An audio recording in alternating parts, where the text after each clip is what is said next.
drahší než skladníková výplata za jeden deň s príplatkom a ešte. Takže v banke som byl, dopadlo to dobre.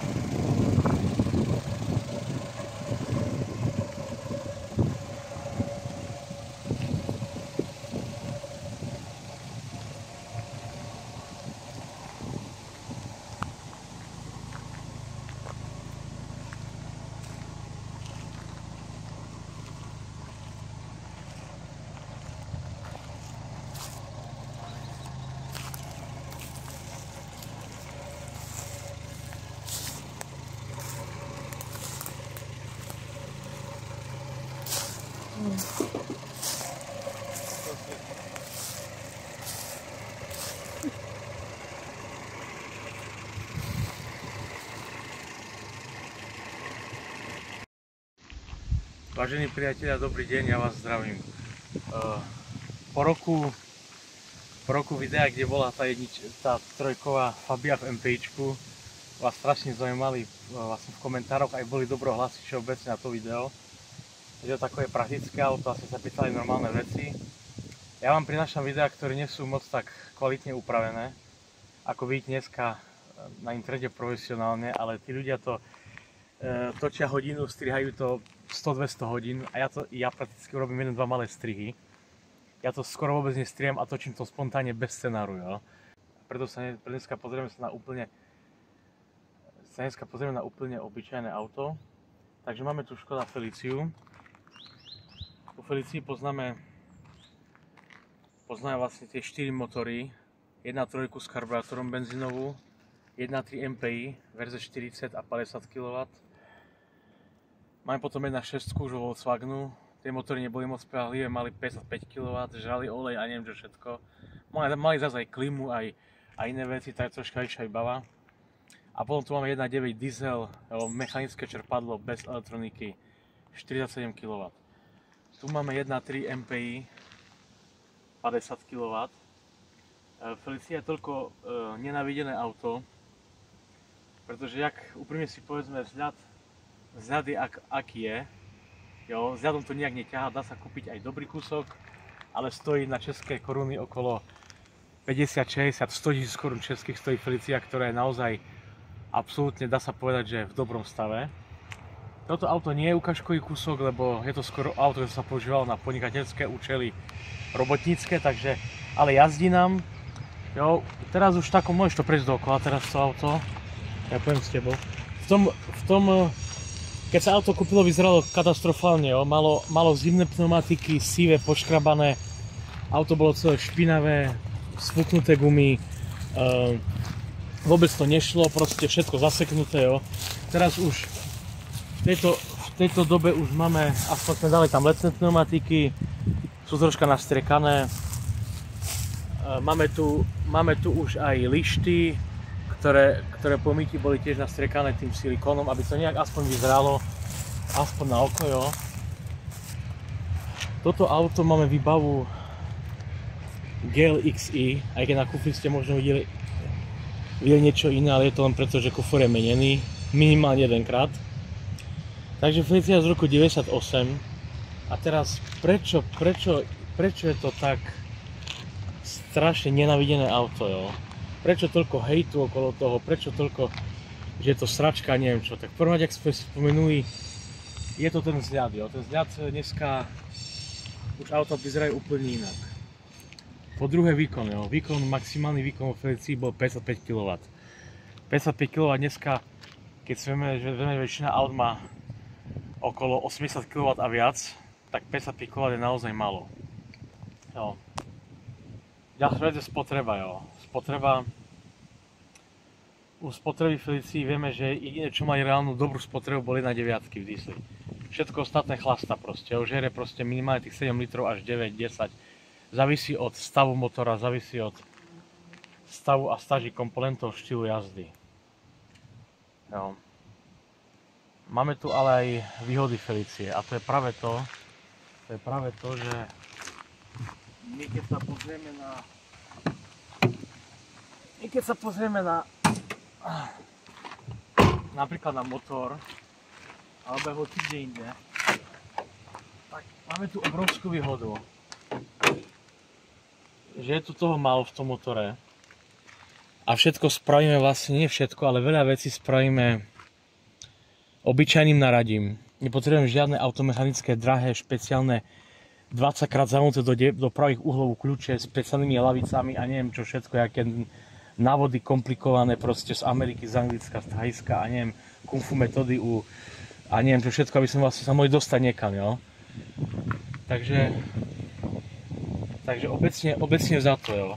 Po Felicii nemáme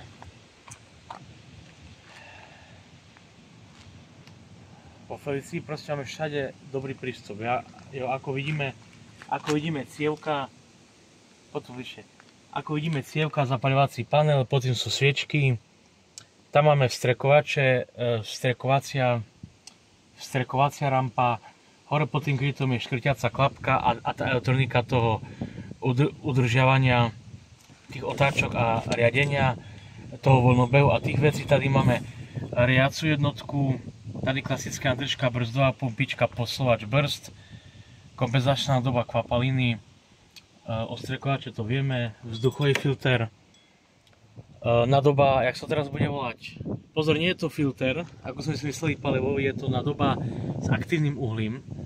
Už proste v roku 1998 tam dali niečo proti tým benzínovým parom, aby to nejak zachytávalo a kompenzovalo nejak benzínové pary. Ukáž tam dole. Jak tu vidíme tie trubky, táto felna má ABS. No, tu máme klasický štarter, potom nejaké tie čísla sondy a tady máme alternátor, poďme sa pozrieť. Alternátor, jo. Ako vidíme, je to verzia bez posilovača, bez serva a bez klímy, takže máme tu iba ten jeden remeň s 3 dražkami. Je to tá, povedzme, lacnejšia verzia, je to toho menej, takže sa to nemá až toľko čo pokaziť. Čo je dôležité strašne zmieniť, není tu žiadne turbo, žiadny DP filter, žiadny Eger ventil. To vám ušetrí, povedzme, z horizontu 5 rokov, lebo každý rok sa s tým do servisu nejazdí s tými vecami. Vám tu ušetrí desiatky až stovky tisíc korún a to už je dosť veľký rozdiel. Si kúpite nejaké auto, ktoré stojí 400 000, 600 000, 700 000. A nemusí to byť ani Audi, ani Bauroch, ale keď to auto stojí, keď to auto je moderné, vyrobené povedzme po roku 2010, 2012. Áno, niekedy aj už skoršie datumy.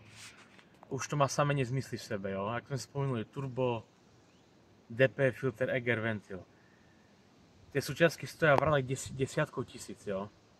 Napríklad iba u štvorkového Superba vstrekovače, samotné vstrekovače môžu výjsť, u štvorvalca obyčajného môžu výjsť na 25 až 45 tisíc korún českých, iba vstrekovače.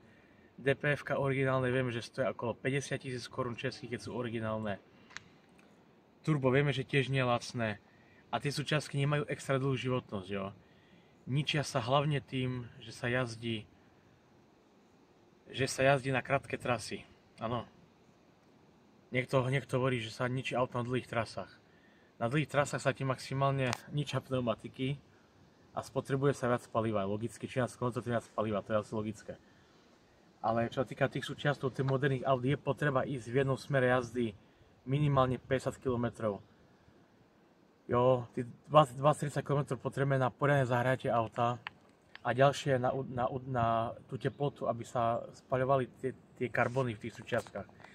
Jakmile niekto poskakuje z Lidlu do Teska, do Penny, neviem kde, do Bali, do Makosu, keď bijate na Slovensku, poskakujete proste medzi panelákmi s autom, ktoré má tieto súčiastky a už aj moderné benzíny ho majú, nemá nafty, tak sa to zasiera strašne a potom samozrejme, že tie auta majú špatné recenzie, pretože sa to všetko zasiera a nevydrží to, jo.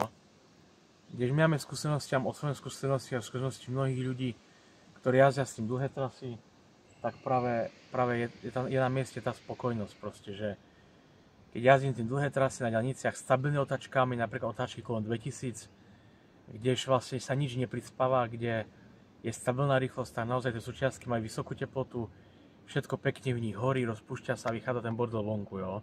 Nie je potreba vytáčať to na 6000 otáčok a tak ďalej, občas jo, napríklad 4-5 tisíc, ale je potreba s tým ísť a 20-30 minút minimálne na 2000 otáčkach, jo. 2-2-200 to platí u benzína, u dieslu môže byť trošička nižšie, ale je to strašne podobné, jo. Preto na krátke trasy je vždycky lepší benzín, kamarán sústreď sa. Na krátke trasy je vždycky lepší benzín a atmosférický benzín. Takže nie iba Felicie, ale aj hociaké auta, ktoré majú atmosférický benzín a nemajú tie blbosti, jak je EGR ventil, DP filter, jo, turbo a komplikované vstrekovače a komplikovanú elektroniku. Tieto veci Felicia nemá a preto vlastne oprava, keď sa niečo tu stane, je, by som povedal, 10-krát, 30-krát, 100 až 200-krát lacnejšia, ako je u moderných aut. S tým, že niektoré veci človek môže urobiť sám, aj keď nie je automechanik. Nepotrebuje fakt aj servis. U drahých aut nie sú súčiastky, aby nešli meniť, ale je k nim tak zlý prístup, že to zabíja, či už to urobí človek sám, alebo v servise zabíja to veľa časových jednotiek.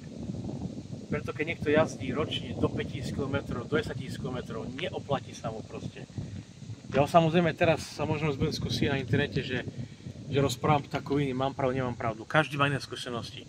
Niekto môže mať zlé skúsenosti s Feliciou a dobré skúsenosti s Audinou A8 v diesli po meste a niekto môže mať presne opačné skúsenosti. Keď má niekto skúsenosti dobré alebo zlé, podľa toho je nastavený jeho nálada, jeho presvedčenie. To je v poriadku. Všetko má svoje. Čo ešte tady? Nemáme tady posilovač, takže je to super, ale takový cheat je tady, že bude dobre, keď nasneží. V tej Holandii je pomerne ľahko. Inak u tých Felicií sa často stáva, že nám auta chlastajú vodu, chladacú kapalinu. U tejto nechlastá nič. To sa raz skontrolovať, keby si to kúpali, hlavne tú chladacú kapalinu, či nám auto nepapa, jo. Takže prejsť tým pár kilometrov a potom to nechať troška postať a skontrolovať, či nám neubúda, jo. Samozrejme sa to ukáže po dlhom čase až, ale keby bol únik akoby enormný, tak sa niečo ukáže hneď. Čo tam? Ja to teraz, myslíš ten veko. No, dosť takové tie kecalkové internetové, že ak sa dvihne veko olejové, tak keď tam je ten kondens biely, tak je tam žere to vodu, a keď tam není, tak si nás nemusí vždycky pravda, pretože jelikož tie auta nemajú žiadne dochládzovacie systémy po vypnutí motora, keď viete moderný benzín, moderný diesel, počujete dneska 2, 3 až 4 krát cvaknúť niečo v kapote po vypnutí motora, cvak. Jo? To sú tie samé klapky, ktoré sa otáčajú do nominálnej polohy, do počiatočnej polohy, aby mohol príští štart byť v pohode. Tieto veci nemá, takže ak sa jazdia znova, aj tu krátke trasy môžu troška škodiť, ak sa jazdia krátke trasy, alebo všeobecne teplo, motor sa vypne, nemá to dochládzovacie systémy, po vypnutí motora, podotýkam, tak sa logicky deje to, že vám automaticky tá teplota stupne a môže sa niečo vytvoriť. Najhoršie by bolo, keby ale v kondenzačnej nádobe sa nachádza napríklad olej. Alebo nejaká čierna hmota tmavá, jo, z oleja. Potom by to už mohlo byť problém. Na mierke od oleja, keby sa nachádzal biely kondens na mierke od oleja, vtedy. Jo, tam vieme, že sa mieša olej s vodou. Ale tady u toho by som úplne pozrel, prečo to žerie a na ďalšie veci. Batéria by tu mala byť, nás napíšte do komentárov, 55 až 6 Ah. Tady je 45, vyzerá tá batéria tu nemá čo robiť, je troška slabšia, ale tým ampér, a možno taká má byť, neviem, nepozeral som do originálnych týchto dát od Škodovky. Klasická vec Felicii, nezmyselne malý chladič, jo, preto vlastne vieme, jak to je. Chladič je proste malý, preto sa Sara zapína častejšie. Inak prístup dobrý ku všetkému, jo. Prístup dobrý ku sviečkám, ku vzduchovým filtru, olej vymeníte si, není zde proste nejaký väčší problém v ničom. Niektoré šťastky už samozrejme nejdu zohnať. Takže keď sa bavíme o spolahlivosti versus 1.3 MPI versus 1.9 diesel, obecne sa uvádza diesel majúcu spolahlivosť. V starých dieseloch, kde ešte povedzme okolo roku 97, 94, 5 alebo okolo 90, kde sú mechanické čerpadlá. Je to označenie motora 1.9 alebo 1.6D. Tak tam je to opravdu proste, tam opravdu sú to relatívne spolahlivé, akurát sú strašne hlučné, už nesplňajú emisné normy a majú slabý výkon, ale sú relatívne spolahlivé auta. Dávajte si pozor na, ako u všetkých aut, u iných aut drahých je to moc chulostivá záležitosť, u toho to tak nevadí zas, ale obecne treba dať si pozor na výmeny oleja na intervaly. Nestojí tak veľa, aby ste to nemohli raz ročne vymeniť. 10 000, môže aj 15, ale držíme to pri 10 000 km, raz ročne olej. To auto potom bude jazdiť dlhé roky, nie je potreba sa báť. Kdežto keď porovnáme s modernými napríklad autami, či už je to v diesel alebo v benzíne, napríklad nejaké Audiny 4 dvojky, tam treba si uvedomiť, že tam stačí jedna malá blbosť, je troška kvalita paliva iná, troška iný interval, o pol hodiny dlhšie necháte neimpeť olej za rok, ale za rok a pol dňa a hneď už proste sa zadiera motor, serie sa, to sú opravy, keď ste Slováci opravy v rádach desiatkách tisíc eur, keď ste Česi, tak samozrejme sú to opravy proste až na úrovni 1 000 000 korún českých. Je to úplne zbytočné proste, ja hovorím, kto je v takej situácii, že môže si to dovoliť každý mesiac narvať do toho proste desiatky tisíc eur alebo stovky tisíc do Audiny. Niekto má Audinu, chváli si, ja nehovorím, že to sú špatné auta, ale vyžadujú si strašne veľa údržby, jo.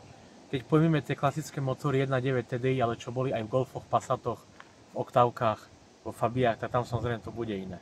Inak nehovorím, že sú špatné auta. Tak tieto videá, keď točíme, my rozprávame na schvál aj o porovnaní s inými autami, jo, lebo Feliciu nemusíme predstavovať, každý ju pozná, rozprávame praktické veci, jo. Vy nepotrebujete, kamerám toč mňa, vy nepotrebujete auto, ktoré vás bude stať finančne ročne 2 000 000 korún na servis, len preto, že vám žere miesto 8 litrov benzínu 4 litre nafty. To je pičovina proste, jo. To sa vám neoplatí, jo. Čo sa týka balenie kuriev a sociálna dynamika. Keď sa Felicia dá dohromady, jo, dá sa krásne rozleštiť, jo. Dá sa krásne, niektorí chlapci to delajú šikovne, dá sa krásne rozleštiť. Toto auto nie je to ukážkou, toto nie je nijak rozleštené. A dá sa krásne to rozleštiť. Dajú sa dať na to, dajme tomu, nejaké športové úpravy, výfuk, tmavé skla, veľké pneumatiky, jo, čavo sa vystriha, dá si žuvačku, toto sa obleče do drahých vecí fejkových samozrejme. Dá sa aj na to zbaliť, že nie je potreba mať auto za 4,5 milióna, ktoré na prvom rande je v servise. Tam má to superba rýchlo, čo ide vľavo. Ten super je dvojkový, ale už som videl na tej vodičke, že ide skúšať off-road, takže o chvíľu to bude musieť aj ťahať s tou Feliciou. Zase. Jo, dobre. Nevýhoda samozrejme, vieme, vzadu bubny, jo. To je taková vec, ktorú všetky Felicie majú, keď chcete písať nový techničák, tak tieto veci samozrejme kocky, ktoré tu sú, zvýšia výkon o 40 kW. Jo. Keby náhodou niečo, tak máme tam, ale zatiaľ sme to nemuseli dolievať, takže už je viac ako mesiacu máme. Takže po mesiaci a viac ako 700 km ujetých si myslím, že je to úplne v pohode. Vanku už musí byť pre menších vodičov, pretože sedačka nie je výškovo nastaviteľná, ani vodičová. Jo. Zrkadlo máme elektrické nastaviteľné, lebo to iba GLXZ, jo. A tie iba GLXZ už mali elektrické okná, ale toto auto to nemá, jo. Inak tady úplne v pohode by som povedal. By som nejakým spôsobom, tady úplne v pohode by som nejakým spôsobom ani neriešil. Ani niečo neriešil.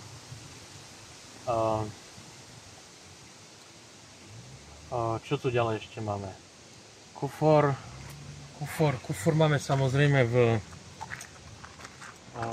tej, jak som spomínal, jo. Už není originálny, už bude niekoľko, povedzme, krát menený, pretože auto má skoro 27 rokov. No a ja si myslím, že asi všetko, keďže tu nemáme, keď tu je minimum elektroniky, tak sa to dobre tuninguje. Ja to robiť nebudem osobne, ale dajú sa tu dať rôzne veci. A taková matematická záležitosť pre tých, ktorí majú radi matematiku. Pokiaľ to auto bude v hociakom špatnom stave, vás to vyjde stále na menej peňaz opravy, na menšie investície, jak keby to auto bolo nové a sa vystarí jedna vec, alebo dve veci. Jo. Lebo tu, aby opravy prekročili 500 000 korún českých, to už musí v zlatom stave. Jo, kdežto som pozeral žiadne vrakačové diely, ale nové diely, síce nie originálne, ale diely opravdu nové, tak určite vieme, že brzdy, tlmiče, sviečky zapaľovacie, filtre, olej, tie všetky veci vás vyjdú na pár 100 korún českých. Jo? Takže proste tie základné veci, ktoré sú tam spotrebné, by mali v pohode. Žarovky pár korún, žarovky ľahko dostupné aj vzadu, aj vpredu. Jo, sú tam trojí pavučina proste, lebo tady niekto urobil takovú smiešnú vec, takový garážmajster, čo nespíš opravuje autobusy, zrobil takovú vec, že tady všechno je pod olejom a dajte prečo, aby to nehnilo. Takže keď zvieme kufor, a kde sú žarovky, je osvetlenie jakoby ešpezetiek, všetko je pod olejom. No, a tým pádom vieme, že kde je olej, tak čo sa nedostane voda. Takže niekto takú chytrú vec robil, akurát, že už nefungujú vďaka tomu žarovka, všetko vyskratované. No, dobre.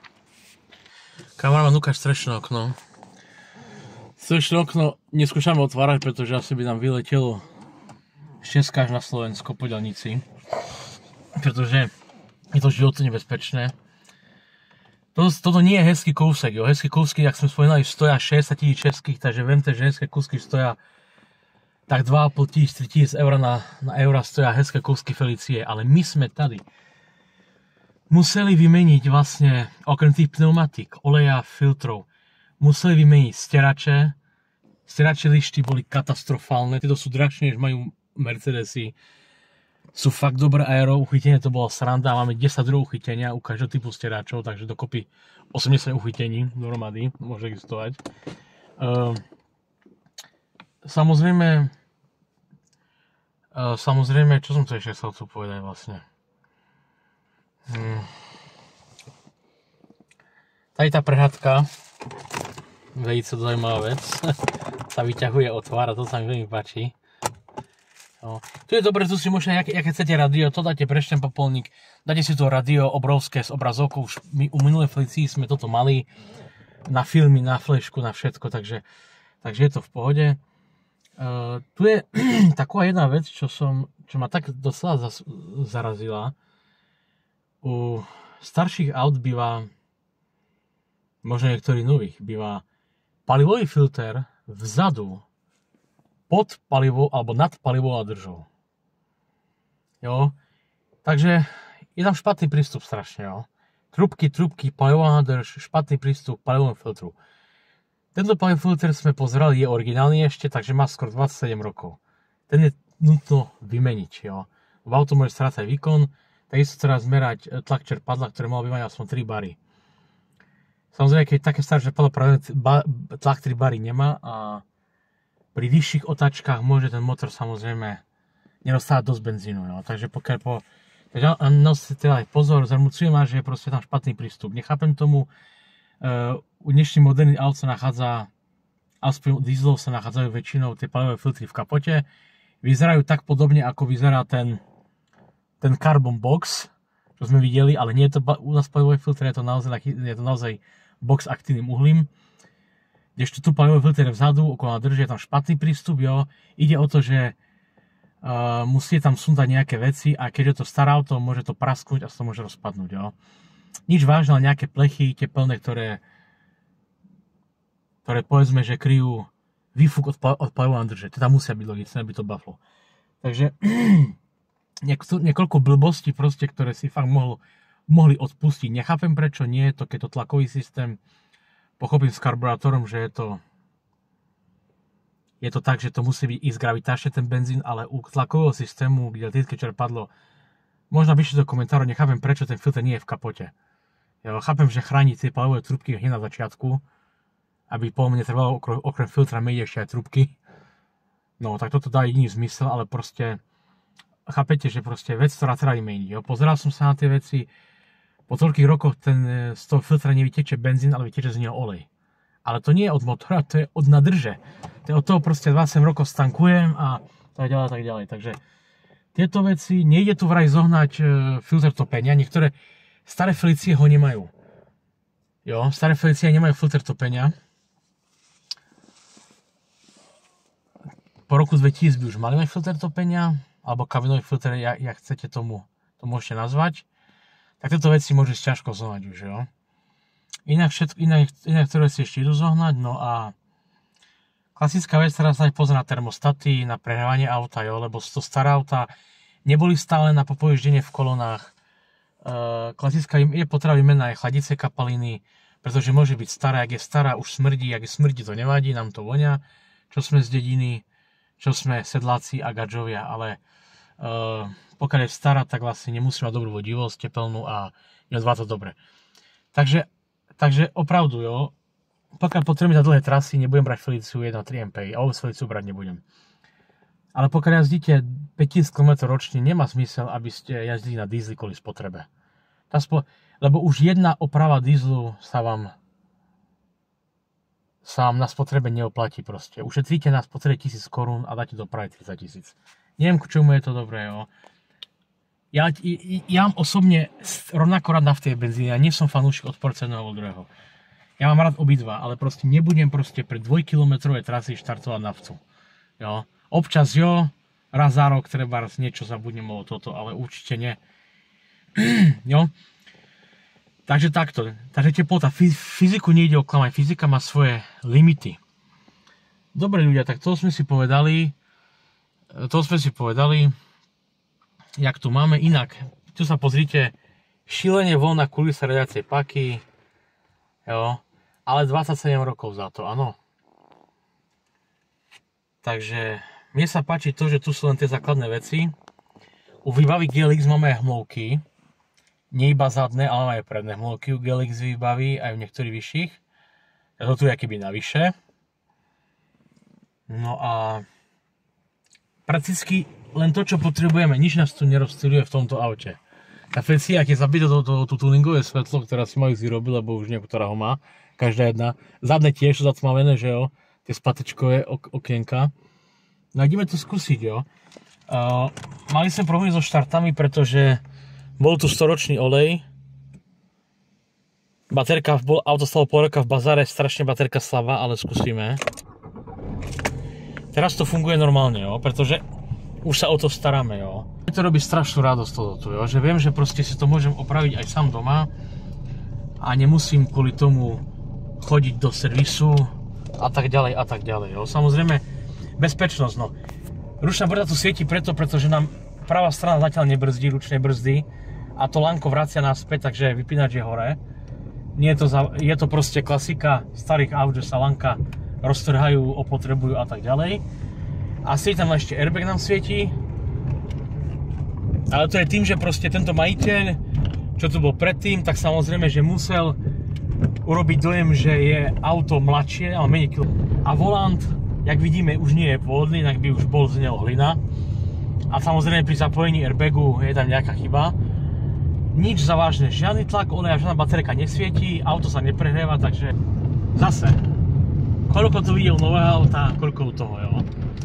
Tak v prvom rade pri hejtovaní treba si uvedomiť, že koľko to vaše nové auto vydrží kilometrov. Či napíšete tú samú vetu do komentára po 30 rokoch jazdenia s tým autom, jo. Lebo jak vidíme, rapidne u nových aut rapidne kvalita ide dole. Carburetor má tu MP multipoint injection a disker strekovanie, tak tá spotreba už bude normálnejšia. Zatiaľ to zde vychádza na 7 až 9 litrov toho benzínu. No ja myslím, že to bude kľudne aj tých 7 litrov. Tak to som chcel vážne veľmi podeliť o takovú tú radosť, že rád vás vidím, pretože sa o to zaujímate, proste chcete nejaké chcete nejaké reálne auta, nechcete tie miliardové vylomeniny, ale normálne auta, ktoré sa beží. Takže obecne platí, čím menej to je, tým menej sa toho vyserie. Znova sme u toho, čo sme točili takisto MPIčkovej, ale trojkovej Fabie, kde som spomenul, že nie je tam vraj Eger ventil, Eger ventil tam pravdepodobne bude už, to som sa pomýlil, ale aj tak Eger ventil u nafty a u benzínu je rozdielný. U nafty je strašne chudostivý, rýchlejšia sa série je drahší, auto vás nechá, keď sa série, u benzínu auto iba má nejaký iný prejav a iný výkon a iný chod. Takže obecne za to proste asi nebudeme, samozrejme, keď sa bavíme o výkone, to auto nie je stále na výkon, jo?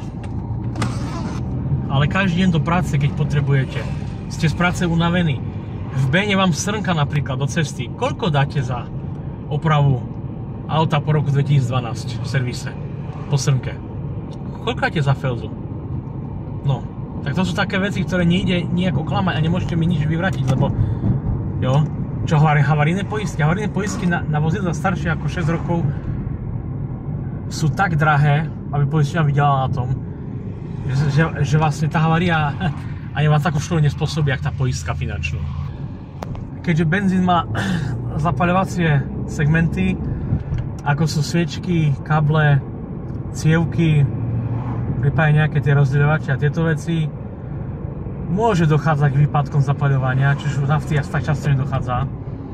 To je obecne výhoda benzínu, že benzín, ale zase, oprava je niekoľko stovák korún českých. Jo? Nestojí to milióny korún. Tu čo by som sa najviac bál je palivové čerpadlo, ktoré môže mať nižší tlak a ešte jedna vec, uspali nejaký filter, výmena okolo 100-200 korún, policia nemá žiadne jazdné vlastnosti. Keď si porovnáme 1.3 MPIčko, napríklad 1.8 MPI s 2 MPI, čo boli staré motory v Audinách, tak vlastne vieme, že aj keď názov MPI, ale je to len názov strekovania, ale motor je iný a je veľa elektroniky, veľa senzorov na tých Audinách, takže aj keby ste mali od Audiny MPIčko, tak zase elektronika, jo. Ja mám rád elektroniku a ja mám z ňou dobré vzťahy. A hlavne tá Európska únia, ktorá ich tlačí kvôli myslím normám, vyrábať auta s tenkými materiálami. Jo, a dáva tam samé elektronické hlúposti do motora a práve kvôli tomu tie auta vyžadujú veľkú držbu a keďže väčšina ľudí není ochotná natankovať za 200 korún, za 10 eur, tak jak je ochotná proste opraviť auto, jo?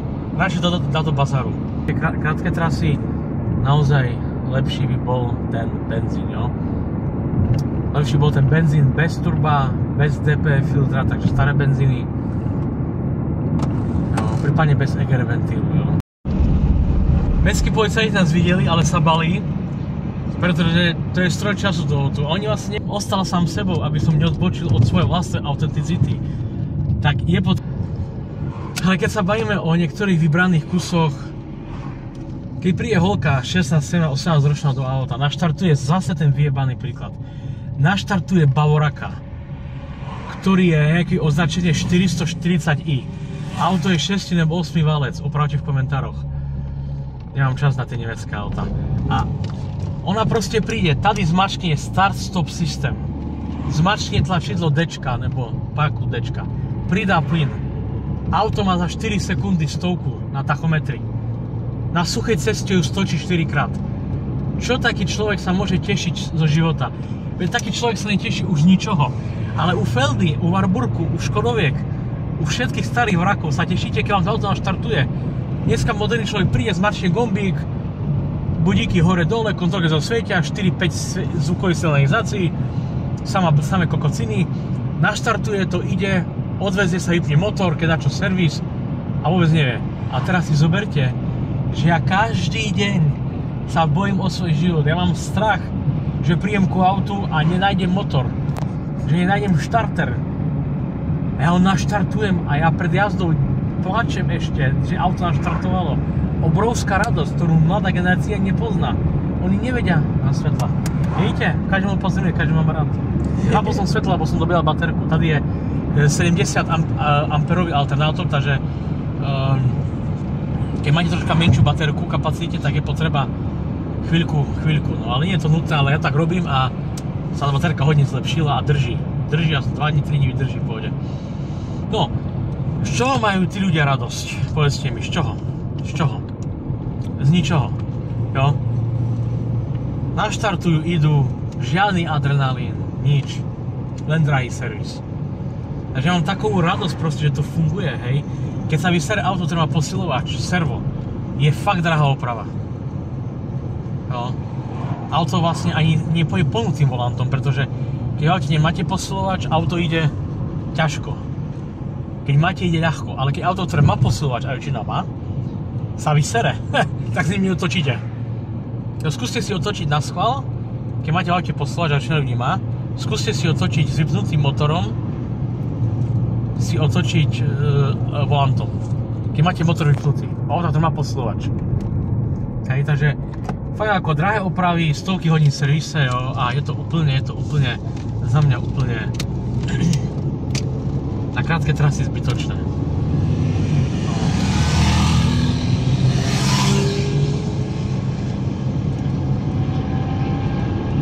Takže človek sa teší z každého dňa, nepotrebuje rozptýlky, pretože musíme stále sledovať teplotu, že nám nehorí auto.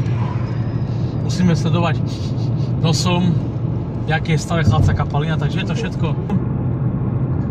A troška aj používaj mozog. Chcem si počítať spotrebu, musím si to vypočítať. Žiadne, že si prepnem a mám spotrebu, hej. Tu ukáž ľavo, to zdá, niektoré Fely tu majú plavný počítač a som vám spotrebu na teplotu, na hodiny, máš také. Tu tiež niekto sa snažil, jak vidíme. Je to vonku, no ale sa mu to nepodarilo. Ale vieme si to sami počítať, nepotrebujeme proste nejaké, takže ja si myslím, že v pohode, jo. Dá sa to zvládnuť v pohode. Keby niekto mal nejaké otázky na mňa, jo, že prečo som oholený, alebo prečo šoferujem v šľapkách a nie v Nikách teniskách, jo, tak preto, že celú spoločnosť vodím za nos, že takto, jo. A pokiaľ vlastne mladá generácia, alebo aj staršia generácia nevie oceniť, čo sú poctivé motory, tak to je problém výchovy ich rodičov. No. Ale opravdu mám rád aj vlastne nové auta, aj nové diesely, pretože nové auta majú strašne veľa výhod ohľadne bezpečnosti, spotreby, ohľadne jízdnych vlastností. Máte síce elektrické strkovanie, ale skrietiaca klapka je stále napojená lankom na plynový pedál. A potom je až elektronika. Čiže takové elektronické, napolmechanické. Kdežto u aut po roku 2010-12 už máte všetky plyny sú iba polohovateľné a riaca hocka sníma polohu plynu a žiadna lanko nie je v plyne. Takže, a preto otáčky sú stabilnejšie, spotreba je jakoby nižšia od nových aut, ale zase spotreba nižšia o 2, o 3 litre, oprava drahšia o 200 000. Dobre, OK. Jo. Ja myslím, že všetko, jo. Sme asi povedali. A ukončíme sa. Ešte. Takže majte sa pekne. Daj si,